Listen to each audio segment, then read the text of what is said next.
오늘은 2026년 1월 5일 월요일입니다. 매주 월요일 오전 10시에는 디모데전서 말씀으로 함께 은혜를 나누고 있습니다. 오늘 디모데전서 말씀은 1장 1절에서 2절입니다. 읽어드리겠습니다. 우리 구주 하나님과 우리의 소망이신 그리스도 예수의 명령을 따라 그리스도 예수의 사도된 바울은 믿음 안에서 참 아들 된 디모데에게 편지하노니 하나님 아버지와 그리스도 예수 우리 주께로부터 은혜와 긍휼과 평강이 네게 있을지어다. 사도 바울은 자기가 사도된 것이 스스로 이렇게 사도됐다고 말하지 아니하고 하나님의 명령과 우리 주 예수 그리스도의 은혜로 말미암아 됐다고 보고 있습니다. 어, 이 사도가 되는 것은 내가 사도가 되고 싶다 해서 하는 것이 아니거든요. 왜냐하면 사도의 뜻 자체가 보냄을 받은 자다, 파송된 자다, 이런 의미가 있기 때문에 이거는 명령에 의해서 나오는 것입니다. 우리도 그렇잖아요. 내가 뭐 하고 싶다 해가 그렇게 다 안 되잖아요. 누군가가 명령을 해야 됩니다. 그래서 바울은 명령에 따라서 사도가 되었음을 이렇게 이야기해 주는 거예요. 저도 나를 이렇게 소개할 때에 당당하게 소개를 합니다. 하나님의 뜻에 따라 우리 주 예수 그리스도의 은혜로 말미암아 사도된 나 정진우라고 이렇게 이야기를 합니다. 제가 처음 이 말을 했을 때에 상당히 이렇게 비웃는 사람도 많았습니다. 지가 무슨 사도를 이렇게 바울과 같은 그런 말을 하느냐고. 그러면서 하는 이야기가 네가 매를 맞아봤냐, 뭐 엄청난 뭐 고난을 네가 당해봤냐 그러더라고요. 사도는 그런 매를 맞아보고 고난을 당하는 게 사도가 아니죠. 그 외형적인 가지고를 이야기하는 것이 아니라 사도는 파견된 것입니다. 명령에 따라서 보냄을 받았다 이 말인 것입니다. 목적이 뭐예요? 그리스도를 전하는 것이 목적이고 그리스도의 생명의 씨를 뿌리는 게 목적이지 어떤 고난을 당한 걸 기준으로 사도니 아니냐고 그걸 판단해서는 안 된다. 그게 기준이 되면 안 된다 이 말입니다. 그래서 바울은 자기가 스스로 깨달아서 사도가 된 것도 아니고 자기가 하고 싶어서 사도의 길로 갑니다 하는 것도 아닙니다. 어, 주님의 명령에 따라서 사도가 됐다라고 이렇게 표현을 하는 것입니다. 이것이 바로 사도의 기본 자세입니다. 사도의 기본 자세는 명령에 따르는 것입니다. 명령이라는 것은 절대 복종이 필요하죠. 절대 순종이 필요하다 이 말인 것입니다. 그러니까 이거는 자기가 하고 싶다고 온 천지를 싸돌아 다녀도 안 된다 이 말입니다. 하나님의 뜻에 따라서 그리스도의 은혜로 말미암아 되는 것이지. 그래서 사도의 직분을 가진 자는 자기 스스로 알아야 되는 것이 뭐냐면은 이거는 명령에 따른 기본 자세다 하는 것을 알아야 되는 것입니다. 보냄을 받았다라는 이야기는 보내신 자가 있다라는 뜻이 아니겠어요? 보낼 때는 그냥 보내겠습니까? 다 목적이 있습니다. 저는 현대중공업에 근무할 때에 출장을 참 많이 갔어요. 독일에도 가봤고 미국에도 가봤고 여러 군데를 많이 돌아다녔어요. 국내에는 뭐 수시로 다닙니다. 내가 가고 싶다고 가는 게 아니죠. 너 독일로 갔다 와. 너 미국에 갔다 와. 너 서울에 갔다 와. 명령에 따라서 갔다 오는 것입니다. 그래서 보내는 자가 있기 때문에 보내는 자의 명령에 따라서 그리고 보내신 자의 목적에 따라서 제가 간다 이 말인 것입니다. 그리스도 안에 있는 모든 사람들은 근본적으로 자기로부터 출발하지 않습니다. 그렇죠? 보내신 자로부터 출발이 되고 시작하신 이로부터 시작이 된다라는 것입니다. 그래서 우리는 보내신 자, 시작하신 일을 뭐라고 부르느냐면은 주님, 곧 하나님이라고 이야기를 하는 것입니다. 지으신 이로부터 시작된 사랑, 바로 이것이 피조물의 근본이다. 이 말인 것입니다. 그래서 제가 약 1년 6개월 전에 주님의 명령에 따라서 보냄을 받게 됐죠. 서울과 그 수도권으로. 이거는 제가 원하든 원치 않든 아무 관련이 없는 곳이었습니다. 근데 주님의 명령에 따라서 1년 6개월 전부터 이 사도행전을 다니게 된 것입니다. 음, 제가 어느 곳을 선정해 가지고 간 것도 아니고 특정한 사람을 만나기 위해서 간 것도 아닙니다. 단지 주님의 명령에 따라서 주의 은혜에 따라서 그렇게 가게 됐다 이 말인 것입니다. 보냄을 받은 자 그리고 자기 스스로 가고 싶어 가는 자하고는 완전히 근본적으로 다르죠. 그리스도인은 근원이 어디에 있느냐면은 자기 안에 있지 않습니다. 그리스도인은 근원이 자기 바깥에서 붙어 있다라는 것입니다. 예? 예. 모든 것이 바깥에서부터 안으로 들어온 것입니다. 죄도 바깥에서부터 안으로 들어왔고 구원도 바깥에서부터 안으로 들어왔습니다. 예? 피조물이라는 이 뜻이 뭡니까? 나는 스스로 있는 자가 아닙니다. 이 뜻이죠. 나는 지음을 받았습니다. 바깥으로부터 뭔가가 들어와야 내가 그 들어온 것에 대한 표현을 할 수가 있습니다. 라는 뜻입니다. 스스로 무언가를 표현하는 게 아닙니다. 하나님이 사람을 지으실 때도 그랬죠. 이 땅의 문지를 가지고 자신의 형상과 모양으로 지었습니다. 그리고는 하나님의 호흡을 우리 코에 불어 넣어 주니까 우리가 호흡을 하게 됐다 이 말인 것입니다. 그것을 living being이라 그러죠. 생물이 되었다 이 말인 것입니다. 어떤 성경은 영어에 living soul이라고 하죠. 그는 산혼이 됐다 이런 뜻으로 하는데 산혼이 되었다라는 것이나 생물이 되었다라는 뜻이나 다 똑같습니다. 그래서 이 피조물은 스스로 발전을 하는 게 아닙니다. 무언가가 동력이 들어와야 된다 이 말인 것입니다. 그래서 모든 것이 다 바깥에서부터 시작된 사람을 그리스도인이라 그러고 피조물이다 하는 것입니다. 우리가 흔히 하는 그 불교의 부처는 자기 안에서부터 나옵니다. 그렇죠? 자기 안에서 깨닫고 자기 안에서 문제 해결하고 나를 찾아서 떠난다. 뭐 그런 거 아니겠어요? 그 우리는 나를 찾아서 떠난 게 아닙니다. 바깥으로부터 우리는 주님의 명령에 따라서 주의 인도함에 따라서 떠나는 길이다. 이 말인 것입니다. 한 달에 한 번씩 이렇게 서울과 이게 수도권을 평택, 아산, 뭐 안산, 저 수서, 이렇게 물레, 이렇게 쭉 원주, 뭐 이렇게 돌 때에 제가 정해서 가는 것은 아니다. 이 말인 것입니다. 주님의 앞장선 그 길에 따라서 주님의 발자취를 따라서 제가 가는 것이다. 이 말인 것입니다. 그러니까 이거 완전히 다르죠.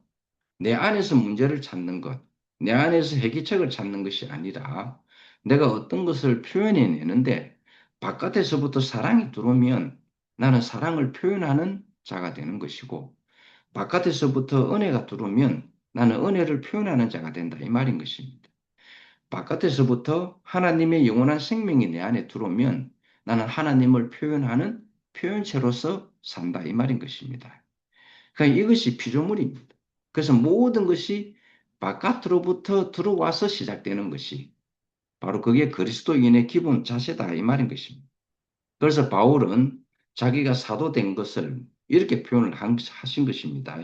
구주이신 하나님의 명령에 따라서 사도가 됐다 그러고 그리스도 예수의 은혜에 따라서 자기가 사도가 됐다 그러는 것입니다. 사도는 하는 일이 딱 정해져 있죠. 하나님의 구원을 많은 사람들에게 알리는 것입니다. 즉 다른 말로 하면은 그리스도의 씨를 뿌려야 된다 이 말인 것입니다. 농부가 흙에다가 씨를 뿌리듯이 이 사도는 그리스도의 생명의 씨를 뿌리러 다니는 것이다 이 말인 것입니다. 이 창조된 인간이 사실은 이 사탄에 의해서 아담과 하와가 선악과를 딱 먹음으로써 하나님과의 생명의 관계가 딱 끊어진 멸망의 상태에 있었습니다. 이건 사실 사망의 상태죠.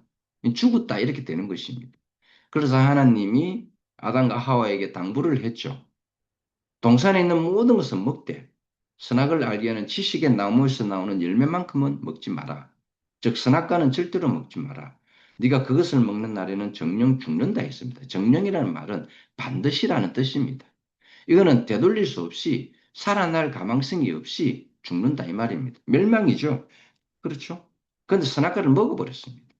하나님과의 관계, 즉 생명의 관계가 끊어졌기 때문에 인간은 멸망의 상태가 됐다 이 말인 것입니다. 죽은 상태가 됐다 이 말인 것입니다. 이 죽음의 상태는 무엇이냐면 이제는 더 이상 하나님의 목적을 실행할 수 없는 사람이 됐다 이 말인 것입니다. 더 이상 하나님의 형상과 모양으로 지어졌지만 더 이상 하나님을 표현할 수 없는 인생이 됐다 이 말인 것입니다. 하나님의 목적에서 이탈이 된 상태를 이야기하는 것입니다. 이것이 죽은 것이고 이것을 우리는 죄라 그러는 것입니다. 관역이 벗어났다 이 말인 것입니다.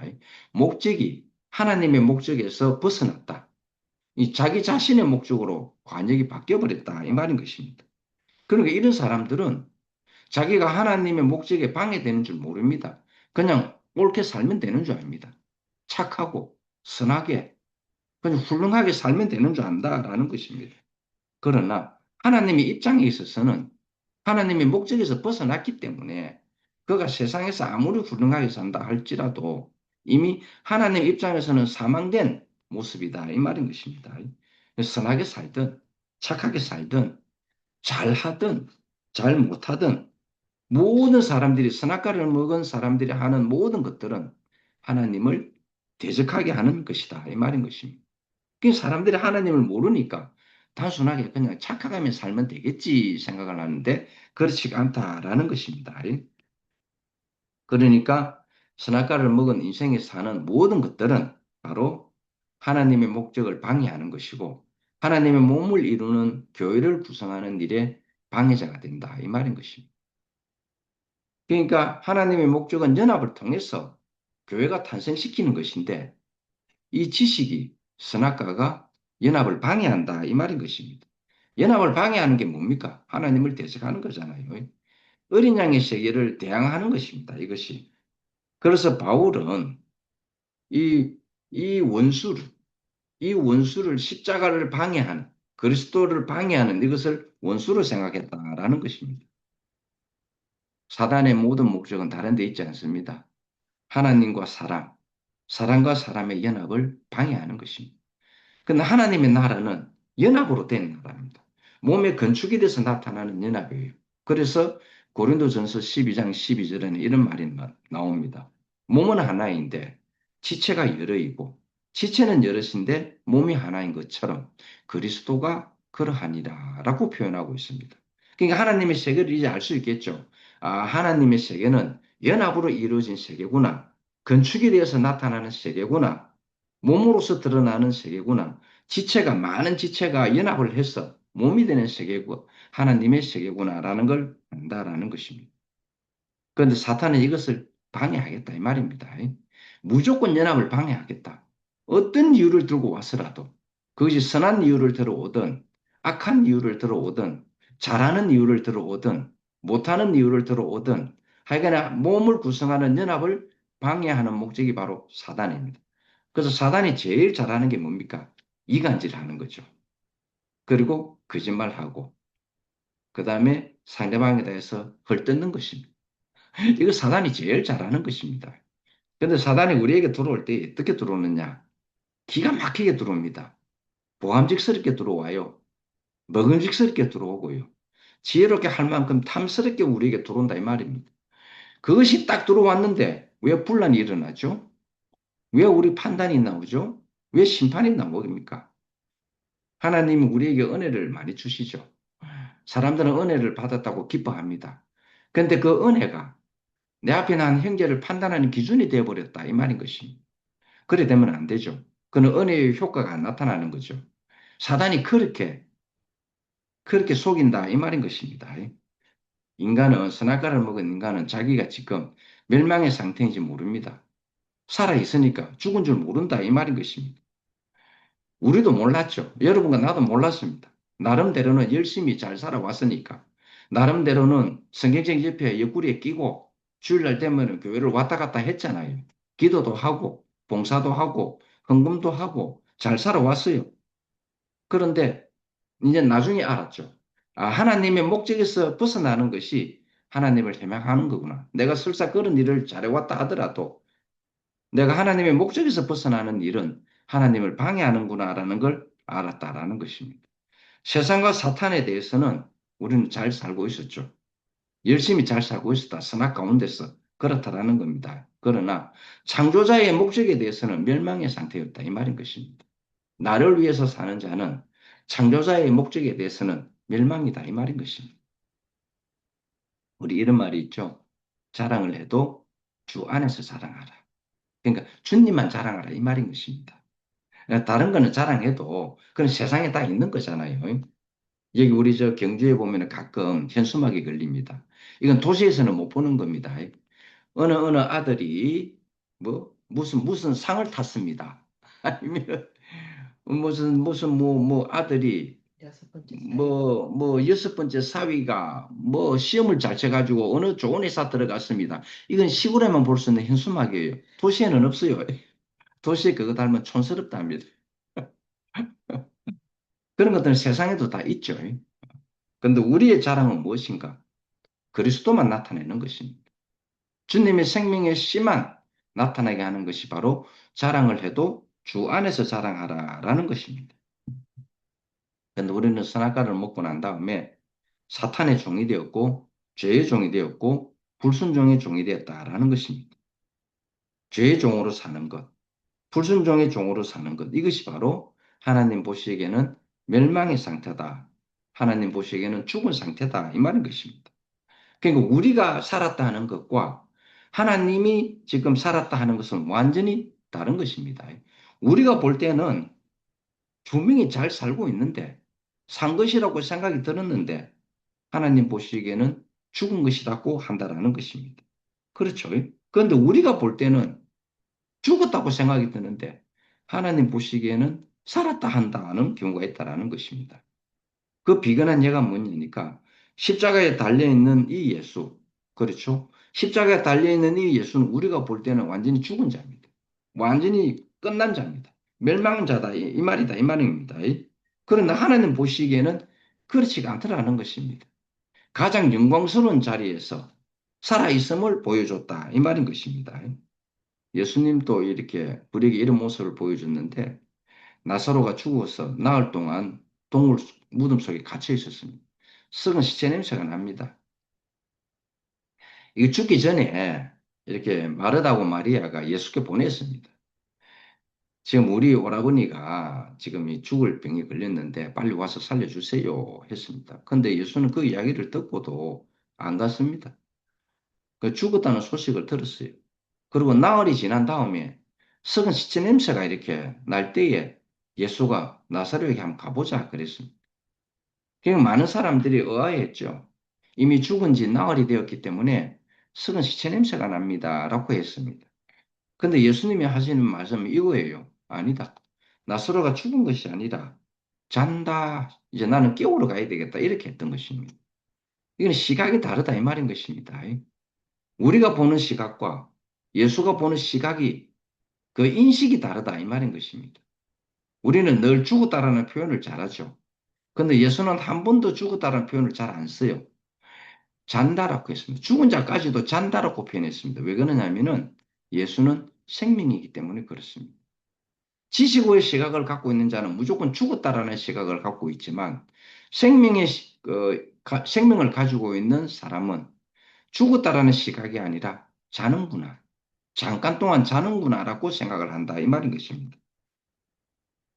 멸망의 상태에 있는 사람은 딱 보입니다. 그가 하는 첫째 일이 뭐냐면은 바벨탑을 건설하는 것입니다.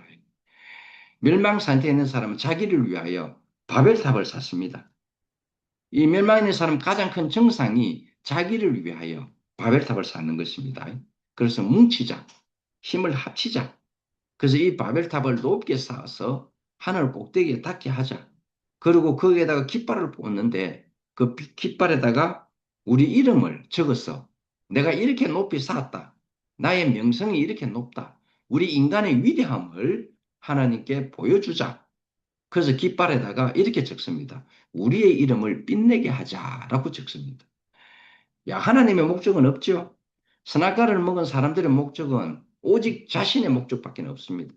자기 이름을 빛내기 위해서 한다라는 것입니다. 그래서 그런 멸망의 상태인 사람들이 만들어 놓은 것이 바로 바벨이다. 말인 것입니다. 바벨은 세상에서 볼 때 엄청나죠. 굉장히 위대합니다. 바벨을 쌓을 때에 사람들의 명칭은 이랬습니다. 위대한 자고, 용사고, 엄청나게 힘이 센 장부라 그랬습니다. 야, 그러니까 그들이 못하는 것이 없다. 이 말인 것입니다. 할 수 있는 것이 다 있었습니다. 봐라, 우리 하나님이 없어도 우리 이렇게 할 수 있지 않느냐. 완전한 네피림이 되었죠. 육신의 인간과 천사의 힘이 결합이 돼서 나온 게 바로 네피림입니다. 자기 생각에 옳을 대로 하나님을 섬기고 자기 생각에 옳을 대로 자기의 영광을 위해서 산다 이 말인 것입니다. 하나님을 섬겨도 자기 이름을 빛내기 위해서 그래서 하나님을 섬긴다. 그게 네피림입니다. 네피림의 완전한 원조의 뜻은 바로 내 이름을 빛내고 내 생각에 옳을 대로 하자라는 뜻입니다. 그래서 이게 이 멸망에 꽂힌 사람들은 하나님이 없어도 그 정도 힘이 있으니까 네피림의 상태가 되니까 하나님을 대항하자라고 나오는 것입니다. 그 다음에 멸망받은 사람이 잘하는 두 번째가 있습니다. 국고성을 쌓는 것입니다. 하나는 바벨탑을 쌓는 것이고 하나는 국고성을 쌓는 것입니다. 이스라엘 민족은 애굽 땅에 내려가서 무슨 짓을 했습니까? 열심히 살았죠. 자기들이 가지고 있는 온 힘을 발휘해가지고 자기들의 손으로 성을 쌓았는데 바로의 국고성을 쌓더라라는 것입니다. 하나님의 백성이 바로의 국고성을 쌓는다는 게 말이나 되는 것입니까? 그들은 정말 열심으로 했습니다. 왜 그런지 압니까? 바로의 땅에서 바로의 국고성을 쌓으면 먹을 게 나오잖아요. 그렇죠? 자기의 육신을 보존시킬 수 있는 먹을 게 나온다 이 말인 것입니다. 국고성이라는 게 뭡니까? 그 나라의 부를 저장해 놓는 곳이잖아요. 바로의 그 부를 저장하는데 하나님의 백성, 이스라엘 백성이 동원됐다라는 뜻입니다. 자기 명예, 자기 이름, 자기 영달을 위해서 바로의 국고성을 쌓았다라는 것입니다. 희한합니다. 그 이스라엘 백성의 손으로 하나님의 국구성을 쌓아야 하는데, 하나님의 성막을 쌓아야 하는데, 이 이스라엘 백성은 자기 손으로 바로의 국고성을 쌓았다라는 것입니다. 이것이 가장 큰 업적으로 남아있죠. 피라미드도 그렇지 않습니까? 피라미드를 하나 하는 데는 그 돌이 지금도 과학자들이 의아해하고 있습니다. 이걸 어떻게 저 높이까지 올렸을까? 이걸 쌓는 동안에 얼마나 많은 사람이 동원됐고, 얼마나 많은 사람이 죽었겠습니까? 근데 그걸 업적으로 삼고 있다라는 것입니다. 바로 왕이 기가 막힌 걸 쌓았구나. 피라미드를 딱 보고는 와, 저때의 저 왕이 얼마나 훌륭했으면 저런 것을 쌓았을까 한다 하는 것이지만 그러나 이면에 들어가 보면은 그 성을 쌓기 위해서 그 피라미드를 올리기 위해서 얼마나 많은 사람들이 피를 흘리고 죽어갔을까라는 생각은 안 합니다. 업적만 생각한다 이 말인 것입니다. 업적만 생각하는 것입니다. 중국에 가면은 만리장성이 있잖아요. 그 만리장성 사는 것도 장난 아닙니다. 외적의 침입을 막기 위해서 이렇게 쌓았다라는 게 진시황이 쌓았다고 하는데 그거 쌓기 위해 가지고 얼마나 많은 사람이 죽었는지 모릅니다. 그 이면에는 다 그런 게 있다라는 것입니다. 그런데 단지 이게 달에서도 보면 그 만리장성이 보인다네요. 얼마나 컸으면은. 근데 그것이 그런 화려한 문명의 뒷면에는 얼마나 많은 사람들의 피 흘림이 있는가를 이렇게 본다라는 것입니다. 그렇죠? 그러니까 그는 멸망의 상태에 있는 사람들이 자기 업적을, 자기 명성을 쌓기 위해서 많은 사람들의 피를 흘리게 했다라는 것입니다. 아담은 선악과를 먹은 지식을 통해서 하나님의 건축을 방해를 하는 것입니다. 지식은 무조건 연합을 방해하는 거예요. 건축을 방해한다 이 말인 것입니다. 왜? 멸망의 상태에 있었기 때문에. 선악과를 먹은 이후부터 인생은 모두가 다 멸망의 상태입니다. 그래서 멸망의 상태에 있는 사람들이 구원이라는 것을 생각해냈습니다. 무엇을 생각했냐면은 내가 예수 믿으면 지옥에서 천당으로 가겠지. 이런 생각을.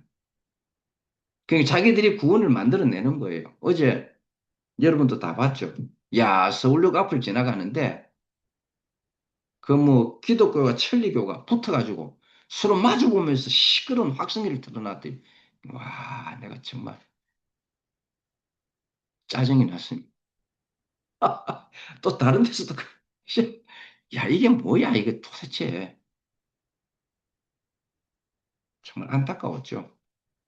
그 여러 가지 종파들이 거기에 다 있대요, 보니까. 또 한 곳에서는 천막을 쳐가지고 또 예배 드리고 있고 그러대요. 그 완전히 솜덩어리죠. 이 사람들은 이런 멸망의 상태에 있는 사람들이 만들어낸 것이 구원이다 이 말인 것입니다. 즉 자기들이 생각하는 구원은 지옥에서 천당으로. 내가 예수를 안 믿으면 지옥 갈 것 같으니 예수 믿고 천당 가자 하는 것입니다. 이것은 하나님의 경륜의 목적하고는 전혀 상관이 없죠. 내가 그냥 가고 싶은 거죠. 그 멸망에 빠지는 사람들이 만들어낸 것이 바로 구원입니다. 하나님의 목적은 상관없습니다. 구원의 의미를 모른다 이 말인 것입니다.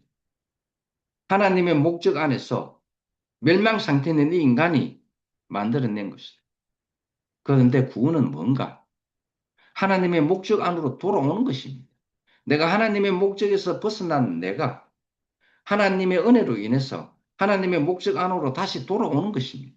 그래서 예수님이 이 땅에 와서 제일 먼저 외친 말씀이 회개하라. 천국이 바로 네 앞에 있다라고 했습니다. 회개하라는 것은 예수에게로 돌아오라 이 말인 것입니다. 네가 지금 가고 있는 율법적인 것을 지키고 있는 그 걸음걸이를 내게로 돌아서라 이 말입니다. 바로 내가 천국에 쉬고 내가 바로 천국이다. 우리 찬송가에도 그런 거 있죠. 어디 가나 그 어디나 하늘나라라는 거 있죠. 주 예수 있는 곳이 그 어디나 하늘나라 있잖아요. 그 찬송 부르면서도 예수가 천국인 줄 몰라요. 예수가 하나님 나라인 줄 모르는 거예요. 그 예수 믿고 또 따로 찬송은 그래 부르면서 그 천국을 또 따로 생각하고 있는 거예요. 예수가 천국입니다. 예수 자신이 바로 천국의 시다 이 말인 것입니다. 그래서 천국이 바로 네 앞에 있다라고 하는 것입니다. 많은 사람들이 구원은 엉뚱한 생각을 하고 있습니다. 벌벌 끓는 기름 가마에다가 이? 거기 들어가면 고통이잖아요. 그래서 꽃가마 타고 가는 천당으로 가는 것으로 생각을 하고 있습니다. 하나님의 멸망의 상태인 인간이 생각하는 고작 생각하는 구원이 바로 그 정도 수준밖에 안 된다 이 말입니다. 그는 진짜 구원은 하나님의 목적 안으로 다시 돌아오는 것입니다. 그래서 우리는 예수를 똑바로 봐야 되는 것입니다. 예수를 무엇을 보고 배울 것인가? 도대체 저 예수 저 사람은 누군가 하는 걸 똑바로 봐야 합니다. 그 엉뚱한 게 보면요, 엉뚱한 길로 가게 돼 있다라는 것입니다. 그것은 누구든지 하나님의 목적에서 벗어난 사람들 모두를 회복시켰어. 예수 그리스도의 십자가를 통해서 다시 하나님의 목적을 위해서 사는 사람으로 바꾸어 놓는 것을 원이라 하는 거예요. 내가 어떻게 뭐 한다 이게 아니다 이 말인 것입니다. 그래서 멸망의 상태가 무엇이 그 사람의 멸망의 상태가 무엇이냐에 따라서 구원의 상태도 이렇게 다 달라집니다. 애굽에서 종살이하던 이스라엘 민족은 해방되는 거잖아요. 그걸 구원이라 생각을 하죠. 그렇잖아요. 종됐던 것이. 우리가 일제 식민지 하에 있었던 것이 해방될 때 우리는 그걸 구원이라고 이야기를 하는 것입니다. 물에 빠져서 지금 버벅거리면서 죽을 사람이 누가 건져주면 그게 구원이잖아요. 그렇죠? 굶주림에 있어가지고 굶어 죽고자 하는 사람에게 빵을 제공해주고 밥을 먹여주면 그 사람에게는 그것이 구원이다라는 것입니다. 그러니까 멸망의 상태에 있는 사람이 어떤 상태에 있느냐에 따라서 구원의 종류도 이렇게 다 달라진다라는 것입니다. 그래서 이제 기독교인들은 생각을 하죠. 지옥의 상태에서 천당의 상태로 가는 것, 이것을 구원이라 생각하는 것입니다. 그러나 구원은, 참 구원은 바로 이겁니다. 하나님의 목적에서 벗어난 인생이 하나님의 목적 안으로 다시 돌이키는 것. 이것이 바로 구원입니다. 이 구원의 차원이 다르죠. 구원의 품질 자체가 다르다 이 말입니다. 우리는 이 기독교 안에 있을 때에 일반 교회 다닐 때에 우리는 너무 저급한 구원을 우리는 알았다라는 것입니다. 근데 하나님이 인생을 지으실 때는요, 그런 이유로 인생을 지으신 게 아닙니다. 하나님의 목적, 하나님의 경륜의 목적을 이루기 위해서 우리 인생이 지어졌고 만물이 지어졌다라는 것을 근원적으로 우리는 알고 출발을 해야 된다. 이 말인 것입니다. 구원은 무엇인가? 바로 멸망의 상태에서 하나님의 목적 안으로 옮겨지는 것입니다. 사도 바울은 자기가 사도된 이유가 하나님의 명령이고 예수 그리스도의 은혜로 됐다. 왜? 보냄을 받았는데 보내신 자의 목적에 살도록 명령을 받았다라는 것입니다.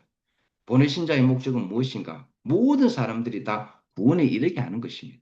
하나님의 목적에서 벗어난 이 사람들을 하나님의 목적 안으로 들이는 것, 이것을 사도 바울은 명령으로 알았다 이 말인 것입니다. 제가 한 달에 한 번씩 이렇게 사도행전의 길을 떠날 때에 이 목적으로만 갑니다. 어, 이 목적을 모르는 사람들이 자기 목적을 이루려고 자기 스스로의 목적을 이루려고 예수를 믿는 사람들이 너무 많지 않습니까? 이걸 빨리 돌이키게 하려고 가는 것입니다. 생명의 씨를 뿌려서 이 생명의 씨가 너로 하여금 하나님의 목적을 이루게 하는 길로 인도할 것이다. 이 생명의 씨를 뿌리러 다니는 것입니다. 저는 참 당당하게 소개를 합니다. 여러분도 이 면에 있어서는 당당할 필요가 있습니다. 당신 누구냐라고 물으면 여러분 이렇게 대답하면 됩니다. 하나님의 뜻에 따라서 하나님의 명령에 따라서 예수 그리스도의 은혜로 말미암아 나 사도된 누구누구누구입니다라고 이야기를 해주면 되는 것입니다. 이건 엄숙한 거죠. 자기 스스로 좋아서 가는 길이 아닙니다. 이거는 받은 명령입니다. 명령. 보냄을 받았다 이 말인 것입니다. 보내신 자에 의해서 나는 가는 것입니다. 제가 무슨 재주가 있어가지고 한 달에 한 번씩 그 위로 올라갑니까? 그 먼 길을. 저 그 못 갑니다. 내 뜻이라면 저 안 가죠. 이런 이유 저런 이유를 들어서라도 나 안 갑니다. 근데 이거는 내 뜻이 아니거든요. 하나님의 명령이기 때문에 제가 가는 거예요. 이게 하나님의 목적을 달성시키기 위해서 모든 사람들이 다 구원에 이르게 하려고 하나님의 경륜의 목적 안으로 다 들어오게 하려고 이 구원을 이루게 하려고 주님의 발걸음을 따라서 제가 가는 것입니다. 저는 너무 행복하거든요. 저것이 나는 영광으로 보였다 이 말인 것입니다. 예수를 따르는 사람, 예수가 영광스럽게 보여야죠. 그래야 예수를 따라다닐 수 있죠. 안 그래요? 예수 이끄심에 같이 갈 수 있다 이 말입니다. 그런데 내 목적을 가지고 예수를 따라가면요. 그 헛방이죠. 예수가 자기 목적 안 취해주면 버릴 거 아니겠어요? 당장 버리죠. 보세요. 제자들도 예수를 버리지 않습니까? 자기들 목적에 예수가 십자가에서 딱 죽어버리니까 자기들 목적이 사라져버리니까 자기 목적을 이루어야 할 이 사람이 죽어버리니까 다 도망간 거예요. 다른 뜻이 없습니다. 그런데 십자가 못 박힌 저 예수가 내 눈에 어떻게 보이느냐에 따라서 내가 저 주님을 따를 수 있는가 못 따르는가에 달리가 있는 것입니다. 오늘 사도 바울에게 주님의 명령을 했습니다. 너는 하나님의 명령과 예수 그리스도의 은혜로 말미암아 가지고 너는 사도가 된 것이다. 너는 보냄을 받은 자다라는 것을 알게 했다라는 것입니다. 그래서 그것을 알은 사도 바울은 당당하게 자기 자신을 표현해냈다 이 말인 것입니다. 저도 이 사도 바울의 본을 따라서 저도 보냄을 받은 자입니다. 하나님의 목적 안으로 다 구원을 이루게 하시려고 제가 이렇게 떠나는 것입니다. 오늘 제 인생을 복되게 만들어 주실 이런 주님을 영원히 찬양합니다. 할렐루야.